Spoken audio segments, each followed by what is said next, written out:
स्कंद श्रीमद्भागवत प्रथमाध्याय हेमंते भारतवर्षे काले मिलिला से प्रभासे कहीं शुणिला साधु बाणी पांडव कुरुबल जिनी कृष्ण सारथी पणे बरी अनेक खेहुणी माईदी गोविंद घेनी तीर्थ जले मंगल शुभ अनुकूले कराई अभिषेक पूजा एकाग्र चक्रे कले राजा सर्वे नसिले कुरुबले जेसने बेणुदा बानले कुटुंब बधे शोक करी शोजन बांधव सुमरी मौन होई अश्रुकंठे मिलिला सरस्वती तटे जार तीरे एकादश तीर्थे वसंती चारिपाश चित्र उपौषना मनु नाम पृथु अनल जे पवन सुवास सुदास गाव गृह जम असित एकादश नाम क्षेत्रे मंदिर विष्णु अर्थे तीरे रचित जेझामते ऋषि देवता आछि आदि जेते तीर्थे सेवंती दृढ़ चिते प्रत्यंग मुख्यांकित घर दिशंक्ति अति मनोहर जे पुर दर्शन मात्रे विष्णु स्मरण पशे गात्रे हेमंत सरस्वती तीर्थ देखी दूर कृतकृत्य तहु चलिला तो समने सौराष्ट्र सौबरी विपिने कुरुदांगल मत्स्य देश जिनी जमुना परवेश कालंदी तीरे वृंदावन जही विराजे गोवर्धन सेवने बुले एके निश्चले उद्धव को देखे हरि भक्तंकर सार तप आचरी महाघोर आसन निश्चल समाधि श्रीकृष्ण चरणे आराधि एकंते अच्छी वृक्ष मूले विदुर देखेबेनी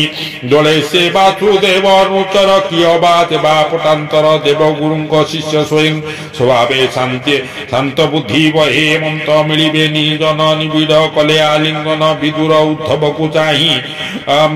बंधु बांधव स्नेह बही रोमहर से शुद्ध चेता पुछई कृष्णर वारता कृष्ण पुत्र को आदि करी एक आर एक नाम धरी विदुरवाच शुण उद्धव वचन मुझे पुछई बंधुजन जे हरि पुरुष पुराण नादि परम कारण धरणी जाम भारा नाश अर्थे मनुष्य देहे जगते राम गोविंद रूप धरी जादव वंशे अवतरी छंती की वसुदेव घरे आनंदे बेनी सहोदरे आंबर वंशे अधिदेव देवकी तुले वसुदेव सुखे की छंती निज पुरे बंधु सुहृद भाव बरे प्रद्युम्न अच्छैना भले आनंदे जननी तुले रुक्मणी पूर्वत तप फले पुत्र प्रद्युम्न कला कोले भोजादी सात वंश राजा गोविंद जाकू कले पूजा छाड़ी आपना नृपासन राज्ये स्थापिले उग्रसेन तीर्थ उदक सिंची सिरे से सुखे अछंटी अचिटी की पुरे भले की जाम्बवती थुत जे रथी मध्य महारथ कृष्णर सदृश छे जे होई पूर्वे अंबिका गर्भे थाई जाहाकू जाम्बवती देवी पाइला नाना व्रत सेवी खेमे की अच्छी जुजुधान जाहाको संतोष अर्जुन रहस्य धनुर्वेद देला जे पुणी कृष्ण आराधिला सुखे होइला गति तार जे जोगी जने अगोचर सफलक सुत जशस्कर शुभे की अच्छी अक्रूर कंस आदेशे गोपपुरे लभिला कृष्ण रेणु शिरे भले की अच्छी देवकी से गर्भे धइला हरि।